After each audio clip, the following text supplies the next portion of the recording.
नमस्कार, स्वागत है आप सभी का। आप देख रहे हैं सुबह 9 बजे। मैं हूं प्रीति। एक नजर हेडलाइंस पर।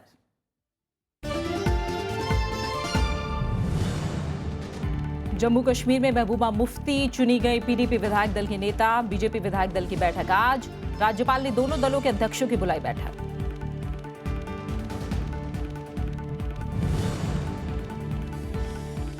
असम विधानसभा चुनाव के लिए कांग्रेस ने जारी किया घोषणा पत्र। हर परिवार के एक सदस्य को नौकरी का वादा। दूसरे चरण के लिए वैध पाए गए 562 नामांकन पत्र।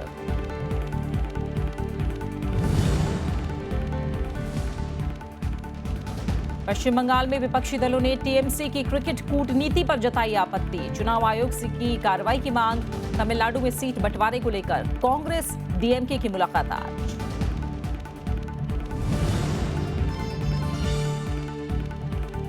ब्रसेल्स में फंसे भारतीयों की स्वदेश वापसी शुरू। यात्रियों को लेकर पहला विमान एम्स्टर्डम पहुंचा दिल्ली। लापता भारतीय की तलाश जारी।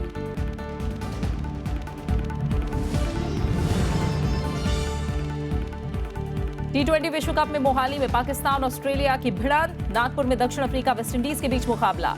ऑस्ट्रेलिया के ऑलराउंडर शेन वॉटसन का अंतर्राष्ट्रीय क्रिकेट से संन्यास का ऐलान।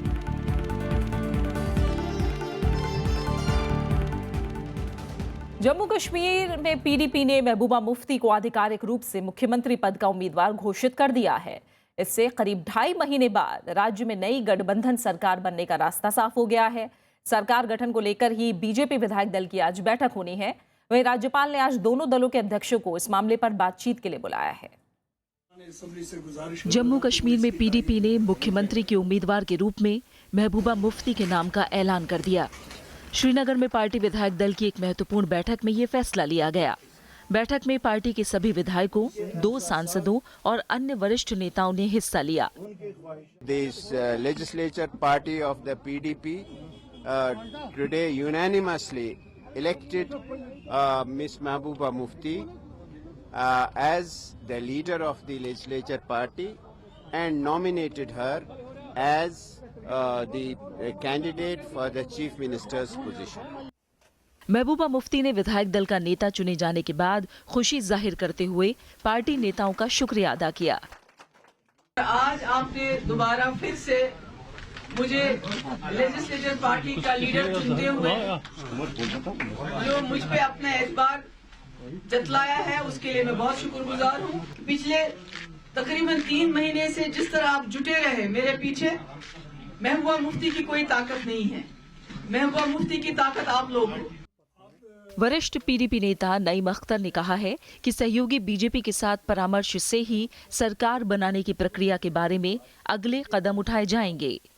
उधर बीजेपी विधायकों की भी आज जम्मू में बैठक होने वाली है। अगर उनकी तरफ से ये स्टैंड क्लियर है, हमारा उनके साथ बैठना होगा, जो भी बैठकर चर्चा होगी, whatever best we can give that will be finalised. इस बीच राज्यपाल एनएन वोहरा ने सरकार गठन के बारे में बीजेपी और पीडीपी की राय जानने के लिए दोनों दलों के अध्यक्षों की आज जम्मू में अलग अलग बैठक बुलाई है। राज्य में 8 जनवरी से राज्यपाल शासन लागू है। Bureau report, Rajya Sabha TV. और फिलहाल हमारे साथ जुड़ रहे हैं नज़ीर अहमद लावे साहब, जो कि पीडीपी के राज्यसभा सांसद हैं। इस समय श्रीनगर से हमारे साथ जुड़ गए हैं। हम उनका रुख करेंगे। नज़ीर साहब, बहुत बहुत स्वागत है आपका राज्यसभा टीवी में। अब एक तरह से रास्ता पूरी तरह साफ है सरकार गठन को लेकर जम्मू और कश्मीर में। राज्यपाल ने भी दोनों दलों के अध्यक्षों को बुलाया है। क्या आज दावा पेश किया जा सकता है? हाँ जी, मैडम मेरे से बात करते हैं? जी जी जी हाँ, आज दोनों दल, हमारी जो पार्टी लीडर है, जो हमने लेजिस्लेचर पार्टी की लीडर चुनी है महबूबा जी, वो आज राज्यपाल से मिलेगी 4 बजे। जी, माने आज दावा पेश किया जा सकता है सरकार बनाने को लेकर?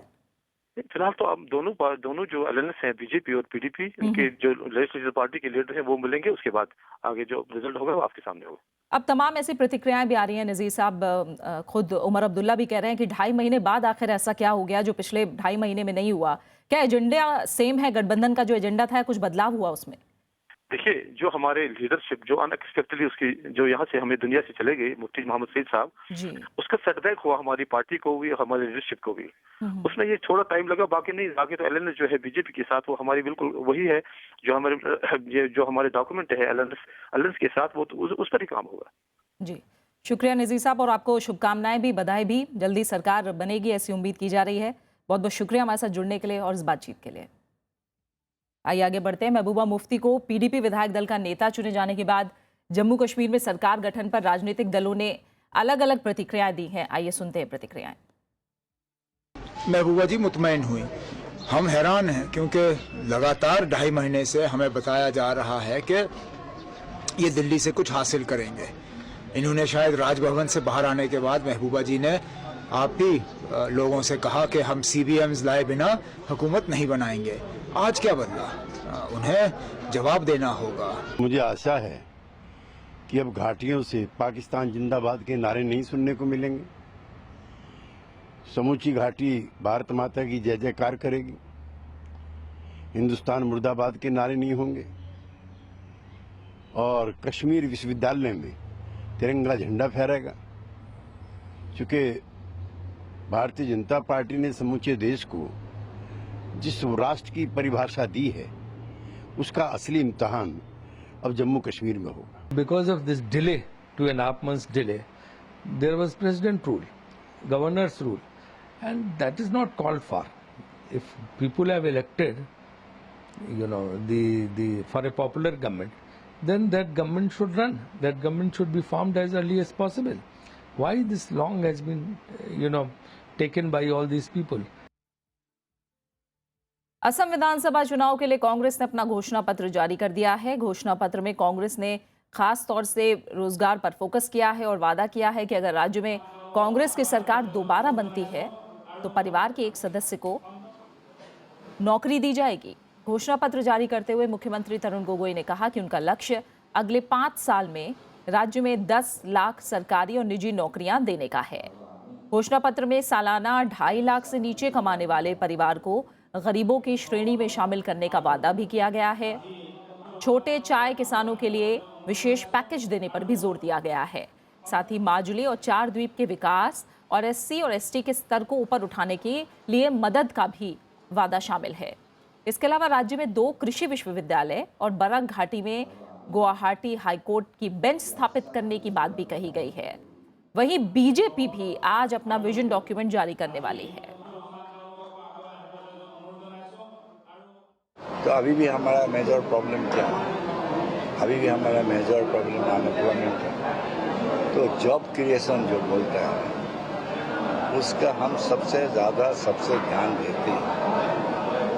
और जॉब क्रिएशन करने के हम क्या करने को बहुत ज़रूरत है। सारा एजुकेशन सिस्टम को हम ओवरऑल रीओरिएंटेड करने को होगा। ट्रेनिंग सेंटर की भी अलग करने को होगा, जिससे जॉब क्रिएशन एजुकेशन सिस्टम ऐसा होगा जिससे ऐसा ट्रेनिंग देगा जो उसका स्किल डेवलपमेंट हो जाएगा। असम में दूसरे चरण के विधानसभा चुनाव के लिए दाखिल 562 नामांकन पत्र वैध पाए गए हैं। जांच के दौरान 31 नामांकन पत्र रद्द कर दिए गए। इस महीने की 26 तारीख तक नामांकन पत्र वापस लिए जा सकते हैं। दूसरे चरण में 61 सीटों के लिए अगले महीने की 11 तारीख को वोट डाले जाएंगे।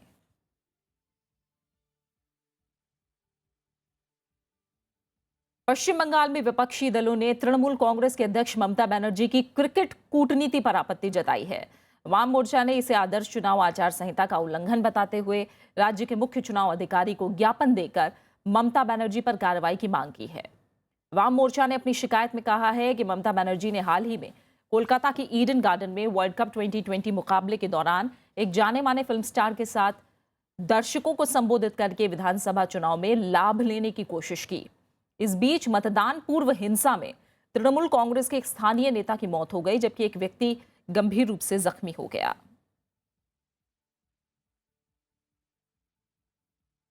तमिलनाडु में राज्य के मुख्य चुनाव अधिकारी राजेश लाखोनी ने 16 मई को होने वाले मतदान से पहले राज्य में 700 और मतदान केंद्र बनाने की सिफारिश की है।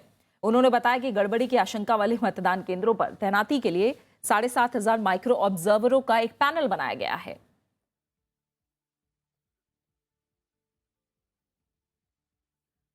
और इस बीच चुनाव अधिकारियों ने आदर्श चुनाव आचार संहिता उल्लंघन के अब तक 2,06,000 से ज्यादा मामले भी दर्ज किए हैं। तमिलनाडु विधानसभा चुनाव में सीट बंटवारे को लेकर आज कांग्रेस नेता गुलाम नबी आजाद डीएमके प्रमुख एम करुणानिधि से मुलाकात करने वाले हैं।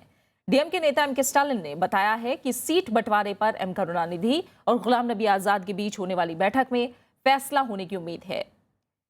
डीएमडीके से गठबंधन की कोशिश नाकाम होने के बाद अब कांग्रेस डीएमके से ज्यादा सीटों की मांग कर सकती है। वहीं डीएमके ने आईयूएमएल और एमएमके से गठबंधन किया है। डीएमके ने आईयूएमएल को 5 सीटें देने की बात कही है। पाकिस्तानी मूल के अमेरिकी आतंकी डेविड कुलमन हेडली ने बताया है कि आतंकी संगठन लश्कर-ए-तैयबा ने कई साल पहले शिवसेना प्रमुख बाल ठाकरे की हत्या की कोशिश की थी। मुंबई की विशेष अदालत में डेविड हेडली का अमेरिका से वीडियो कॉन्फ्रेंसिंग के जरिए क्रॉस एग्जामिनेशन जारी है। बुधवार से शुरू हुई ये कार्यवाही गुरुवार को भी जारी रही। बचाव पक्ष के एक सवाल के जवाब में हेडली ने गुरुवार को बताया कि जिस व्यक्ति को बाल ठाकरे की हत्या के लिए भेजा गया था उसे पुलिस ने गिरफ्तार कर लिया था, लेकिन वो पुलिस हिरासत से भाग गया। हेडली ने यह भी कहा कि 26/11 हमले के बाद जब वो अलकायदा की तरफ से आगे की योजना बनाने मार्च 2009 में भारत आया था तो अलकायदा के इलियास कश्मीरी ने उसे करीब 1 लाख पाकिस्तानी रुपए दिए थे। हेडली ने यह भी बताया कि उसने संयुक्त अरब अमीरात में 2 दुकानें खरीदी थी और अब भी वो उसका मालिक है। स्वर्गवासी बाला साहब ठाकरे जो है वो भी इनके लिस्ट में थे, टारगेट पर थे और उसका ये कहना है कि उसकी जानकारी के अनुसार जो ये प्लान एग्जीक्यूट करने वाला था उसको पुलिस ने पकड़ा था, जो कस्टडी से फरार हो गया।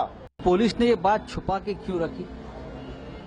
जो भाग गया था वो कौन था और कैसे भाग गया, ये क्या साजिश थी, ये सबका खुलासा मुंबई पुलिस ने करना चाहिए, सरकार ने करना चाहिए।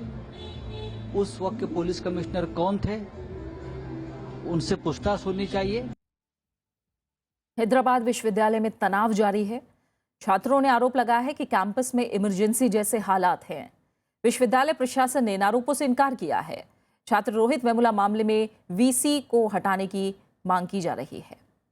हैदराबाद विश्वविद्यालय कुलपति अपाराव पोदिल का कहना है कि कैंपस में अब कोई विवाद नहीं है और सब कुछ शांत चल रहा है। इधर प्रदर्शनकारी छात्र कुलपति को हटाने की मांग पर अड़े हुए हैं। इन छात्रों को कई राजनीतिक दलों का समर्थन हासिल है। There are charges against Mr. Aparav, the Vice Chancellor, and charges are very serious. He must have been booked under SC/ST Atrocities Prevention Act by this time because there is a charge under that act also. छात्रों के साथ एकजुटता दिखाने JNU छात्र संघ अध्यक्ष कन्हैया कुमार भी वहां पहुंचे थे, लेकिन उन्हें भी विश्वविद्यालय परिसर में दाखिल नहीं होने दिया गया। इधर हैदराबाद यूनिवर्सिटी के छात्रों के समर्थन में बेंगलुरु में दलित संगठनों ने प्रदर्शन किया। Converted the Hyderabad University campus into almost like a Nazi campus and made the students helpless and prisoners in their own campus. This I don't think is done in a democracy. इससे पहले बुधवार को विश्वविद्यालय परिसर में police ने लाठीचार्ज किया था। इसमें कई छात्र घायल हुए थे। Bureau report, Rajya Sabha TV. और अब बने रहे हमारे साथ, हम लौट रहे हैं एक छोटे से ब्रेक के बाद।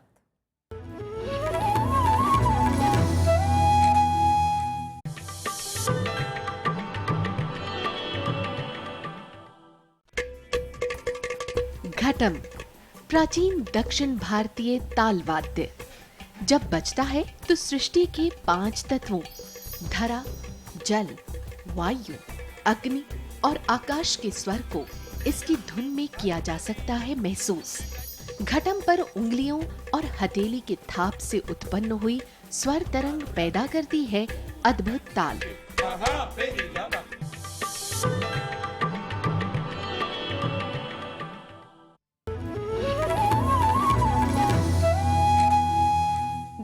ब्रसेल्स हमले के बाद के हालात पर चर्चा के लिए गुरुवार को यूरोपीय संघ के मंत्रियों की आपातकालीन बैठक बुलाई गई। इस बीच तुर्की ने दावा किया कि उसने ब्रसेल्स धमाकों के एक हमलावर को 2015 में निर्वासित किया था। इधर ब्रसेल्स में हमले के बाद फंसे 200 भारतीयों को लेकर एक विमान दिल्ली पहुंच गया है। बेल्जियम से करीब 800 भारतीयों को स्वदेश लाया जा रहा है। इन हमलों में 2 भारतीय जख्मी हुए थे, जबकि एक भारतीय लापता है। So we got the Indian government arrange a flight for us, so we came back. Brussels में फंसे 800 यात्रियों को एम्स्टर्डम के रास्ते देश वापस लाया जा रहा है। इस काम में जेट एयरवेज के 4 एयरबस प्लेन और 8 पायलट लगाए गए हैं। हमलों में 2 भारतीय घायल हुए थे, जबकि इन्फोसिस का एक कर्मचारी लापता है। इस बीच तुर्की ने दावा किया है कि हमले में शामिल एक आतंकी को पिछले साल जून में सीरियाई सीमा के पास से पकड़ा गया था। बाद में इसे नीदरलैंड निर्वासित कर दिया गया। Brüksel'de saldırganlardan biri daha önce Haziran 2 Brussels हमले को अंजाम देने वालों के साथियों की तलाश जारी है। इस मामले में अब तक 6 लोगों को हिरासत में लिया गया है। सीसीटीवी फुटेज के आधार पर 3 हमलावरों की पहचान की गई थी। पुलिस एक चौथे व्यक्ति की पहचान करने का दावा कर रही है। We discover in the framework of what happened in Paris and in Brussels how important it is that our intelligence services, that our judicial services exchange all relevant information that is इस बीच आतंकी हमले के बाद के हालात पर चर्चा के लिए यूरोपीय संघ के गृह मंत्रियों की आपात बैठक बुलाई गई। बैठक में खुफिया जानकारी साझा करने और आतंकवाद से निपटने के तरीकों पर बातचीत हुई। Aucun élément tangible ne relie ce projet aux attentats de Paris et de Bruxelles. इधर अमेरिकी रक्षा सचिव ऐश कार्टर ने चरमपंथ से निपटने के लिए नाटो के सदस्य देशों से और कदम उठाने की अपील की है। ब्रसेल्स में 22 मार्च को हुए आतंकी हमले में 31 लोगों की मौत हुई थी, जबकि 300 से भी ज्यादा घायल हुए हैं। Bureau report, Rajya Sabha TV. श्रीलंकाई नौसेना ने अंतर्राष्ट्रीय समुद्री सीमा का उल्लंघन करने और श्रीलंकाई जल क्षेत्र में मछली पकड़ने के आरोप में कल 3 भारतीय मछुआरों को गिरफ्तार कर लिया। श्रीलंकाई नौसेना ने अपनी आधिकारिक वेबसाइट पर यह जानकारी दी है। इन मछुआरों को कंगेस्तुरई तट ले जाया गया और उसके बाद उन्हें श्रीलंकाई अधिकारियों को सौंप दिया गया। मत्स्य विभाग के अधिकारी ने बताया कि गिरफ्तार किए गए मछुआरों की पहचान जिला पुडुकोट्टई निवासी शक्तिवेल, तमिलसेल्वन और जीवा के रूप में की गई है। उन्होंने कहा कि मछुआरों की 3 नौकाओं को भी श्रीलंकाई नौसेना के कर्मियों ने जब्त कर लिया है। श्रीलंकाई नौसेना की तरफ से द्वीप देश के जल क्षेत्र में मछली पकड़ने के आरोप में इस महीने ये 6ठी गिरफ्तारी है। पीपीपी प्रमुख बिलावल भुट्टो ने पाकिस्तान में सभी नागरिकों के लिए समान अधिकारों की मांग की है। उमरकोट में होली खेलने पहुंचे पाकिस्तान पीपल्स पार्टी प्रमुख ने कहा कि पाकिस्तान के विकास के लिए सभी को मुख्य धारा में शामिल करना जरूरी है। पाकिस्तान में अल्पसंख्यकों के अधिकारों के हनन का आरोप लगता रहा है। ऐसे में बिलावल भुट्टो की इस मांग को एक बड़ी पहल माना जा रहा है। बिलावल पूर्व प्रधानमंत्री बेनजीर भुट्टो और पूर्व राष्ट्रपति आसिफ अली जरदारी के बेटे हैं। अमेरिकी विदेश मंत्री जॉन केरी यूक्रेन और सीरिया पर बातचीत के लिए रूस में हैं। केरी ने गुरुवार को रूसी विदेश मंत्री सर्गेई लावरोव से मुलाकात की। दोनों के बीच सीरिया में संघर्ष विराम के ताजा हालात पर चर्चा हुई। केरी ने कहा कि रूस सीरिया राष्ट्रपति बशर अल असद को संघर्ष के राजनीतिक हल के लिए राजी करें। इससे पहले रूस ने चेतावनी दी थी कि अगर अमेरिका सीरिया में संघर्ष विराम का उल्लंघन करने वालों के खिलाफ सहयोग नहीं करेगा तो वो एक तरफा जवाबी कार्रवाई शुरू कर देगा। I believe Russia is fully engaged in this effort, and all of us are going to try to get President Assad to make the right decision in these next days to engage in a political process that results in a genuine transition and in peace for Syria. और इस बीच Geneva में जारी Syria शांति वार्ता गुरुवार को खत्म हो गई। वार्ता में सरकार और विद्रोहियों के बीच 12 बिंदुओं पर सहमति बनी है। इनमें आतंकवाद खत्म करने और विदेशी दखलंदाजी खत्म करने जैसी बातें शामिल हैं। इधर सीरिया में सरकारी सेनाओं इस्लामिक स्टेट के आतंकवादियों के बीच पलमीरा पर कब्जे को लेकर भीषण लड़ाई जारी है। सेना इस्लामिक स्टेट से पलमीरा को वापस हासिल करने की कोशिश कर रही है। सेना को रूसी विमानों का सहयोग मिल रहा है जो लगातार बमबारी कर रहे हैं। पलमीरा ऐतिहासिक शहर है और यूनेस्को विश्व विरासत सूची में शामिल है। इस्लामिक स्टेट के आतंकवादियों ने मई 2015 में पलमीरा पर कब्जा कर लिया था।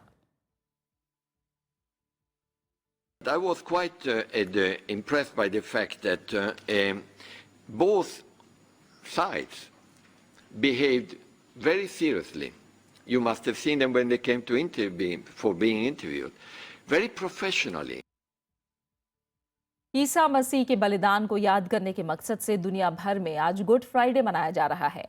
इस मौके पर गिरजाघरों में विशेष प्रार्थना सभा का आयोजन किया गया। गुड फ्राइडे के दिन गिरजाघरों की कोई सजावट नहीं की जाती।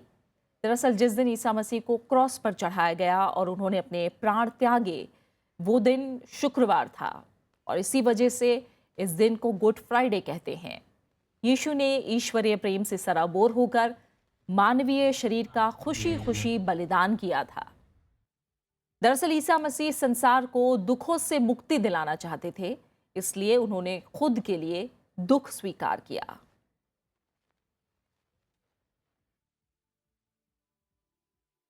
वहीं कल रंगों का त्योहार होली देश भर में हर्ष और उल्लास के साथ मनाया गया।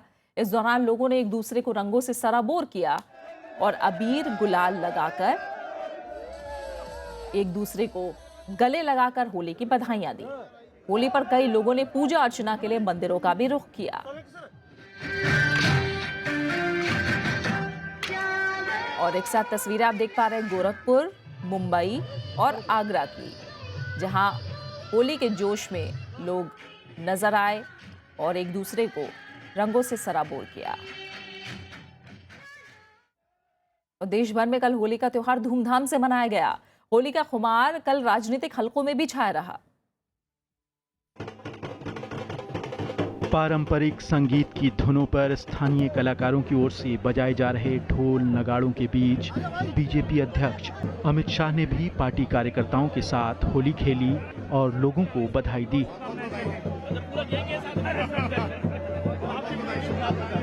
वहीं केंद्रीय गृह मंत्री राजनाथ सिंह, संसदीय कार्य मंत्री वेंकैया नायडू और कृषि मंत्री राधा मोहन सिंह ने पार्टी कार्यकर्ताओं के साथ होली खेली और लोगों को बधाई दी। वहीं कांग्रेस मुख्यालय में भी होली की धूम रही। कांग्रेस अध्यक्ष सोनिया गांधी और उपाध्यक्ष राहुल गांधी ने भी पार्टी मुख्यालय में होली समारोह में हिस्सा लिया।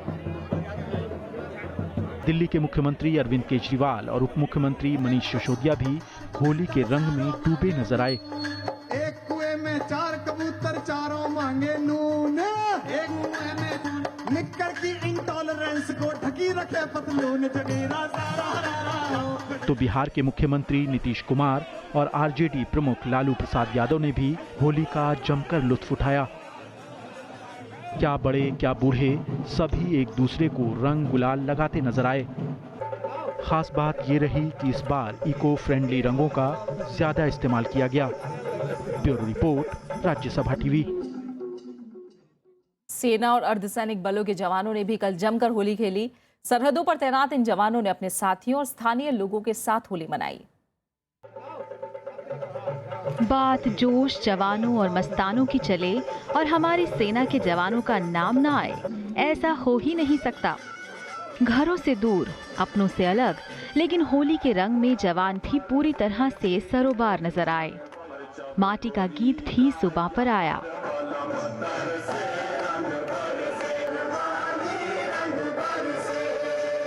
जम्मू कश्मीर के पुंछ में होली के मौके पर जवानों ने एक दूसरे को रंग लगाकर होली की शुभकामनाएं दी। ये जाट रेजिमेंट ने हाई स्कूल अजोट में होली का त्यौहार और आर्मी ने ऐसा करके और सब लोगों के मज़ाहिब को बुला के यहाँ इकट्ठा करके होली का त्यौहार खेला है। वहीं जम्मू और चंडीगढ़ में बीएसएफ कैंप में भी कुछ ऐसा ही नजारा देखने को मिला। जवान होली के गानों पर खूब थिरके और अबीर गुलाल लगाकर होली की शुभकामनाएं दी। कुछ लम्हों के लिए सीमा पर सब कुछ शांत दिखा और जवान मस्त। उन्होंने हमें स्वीट्स भेजी हैं और उनके रिस्पांस में हमने भी उनको स्वीट्स दी हैं, दोनों जगह। वहीं गोरखपुर में भी सशस्त्र सीमा बल के जवानों ने अपने अधिकारियों और यूनिट के सदस्यों के साथ होली खेली, एक दूसरे को रंग लगाया और होली की मुबारकबाद दी। सभी भाई सभी मिलके एक अच्छा तरीके से मना रहे और आगे कामना करते अच्छा दिन आए और इसी मुताबिक होली हम लोग बराबर हर साल में मनाते रहे। देश की सुरक्षा में ये जवान अपने परिजनों से दूर होली मनाते हैं और रंगों के पीछे छिपा ले जाते हैं अपना दर्द। अपनी कीमत पर हमें जिंदा दिली की मिसाल दे जाते हैं हमारे Ranbankure. Bureau report, Rajya Sabha TV. और क्रिकेट से जुड़ी कुछ खबरें। मोहाली में आज ऑस्ट्रेलिया और पाकिस्तान की टीमें आईसीसी विश्व कप T20 में आमने सामने होंगे। ये मैच दोनों टीमों के लिए करो या मरो जैसा होगा। ऑस्ट्रेलिया हालांकि कुछ बेहतर स्थिति में है, लेकिन एक हार से उसकी स्थिति खराब हो सकती है। पाकिस्तान को अब तक टूर्नामेंट में संघर्ष करना पड़ा है। पाकिस्तान ने 3 मैचों में से 2 मैच गंवाए हैं और उसकी सेमीफाइनल में पहुंचने की उम्मीदें धूमिल पड़ गई हैं। ऐसे में दोनों टीमों पर जीत का दबाव होगा।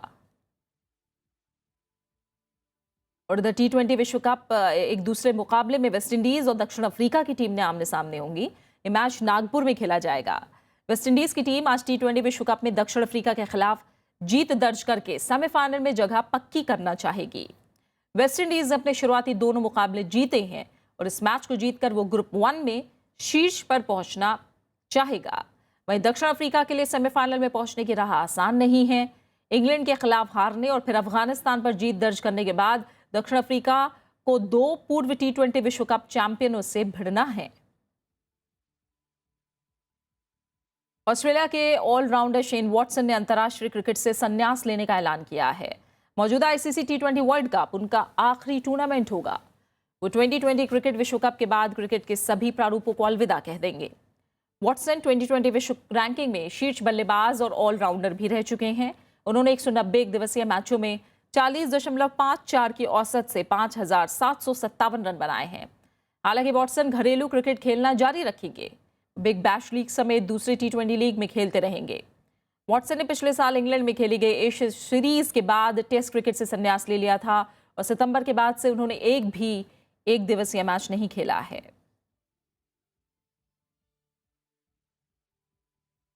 गुजरे जमाने की दिलकश अदाकारा नंदा की आज पुण्यतिथि है। करीब 3 दशक के फिल्मी सफर में उन्होंने कई फिल्मों में शानदार अभिनय किया।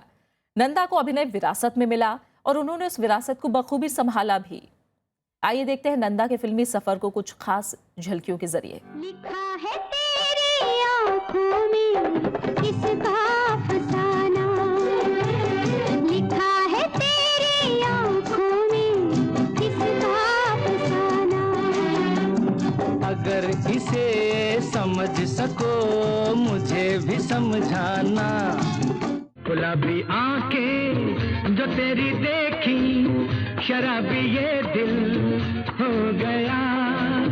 संभालो मुझको ओ मेरे यारो, संभलना मुश्किल हो गया। ना करते प्यार तुम्हीं से कर बैठे, ना करते प्यार तुम्हीं से कर बैठे। करना था इनकार मगर इकरार तुम्हीं से कर बैठे, ना करते प्यार तुम्हीं से कर बैठे। ये समा है ये प्यार का, किसी के इंतजार का। दिल ना चुरा ले कहीं मेरा मौसम बहार का। एक प्यार का नगमा है, मौजों की रवानी है। जिंदगी और कुछ भी नहीं, तेरी मेरी कहानी है। एक प्यार का। आखिर में हेडलाइंस पर एक नजर।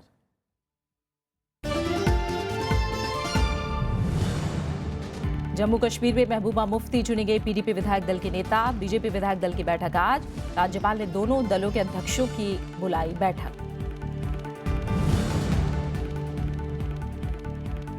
असम विधानसभा चुनाव के लिए कांग्रेस ने जारी किया घोषणा पत्र। हर परिवार के एक सदस्य को नौकरी का वादा।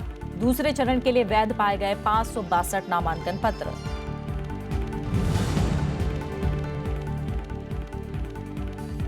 पश्चिम बंगाल में विपक्षी दलों ने TMC की क्रिकेट कूटनीति पर जताई आपत्ति। चुनाव आयोग से की कार्रवाई की मांग। तमिलनाडु में सीट बंटवारे को लेकर कांग्रेस DMK की मुलाकात आज। ब्रसेल्स में फंसे भारतीयों की स्वदेश वापसी शुरू। यात्रियों को लेकर पहला विमान एम्स्टर्डम पहुंचा। दिल्ली लापता भारतीय की तलाश जारी। T20 विश्व कप में मोहाली में पाकिस्तान ऑस्ट्रेलिया की भिड़ंत। नागपुर में दक्षिण अफ्रीका वेस्टइंडीज के बीच मुकाबला। ऑस्ट्रेलिया के ऑलराउंडर शेन वॉटसन का अंतर्राष्ट्रीय क्रिकेट से संन्यास का ऐलान।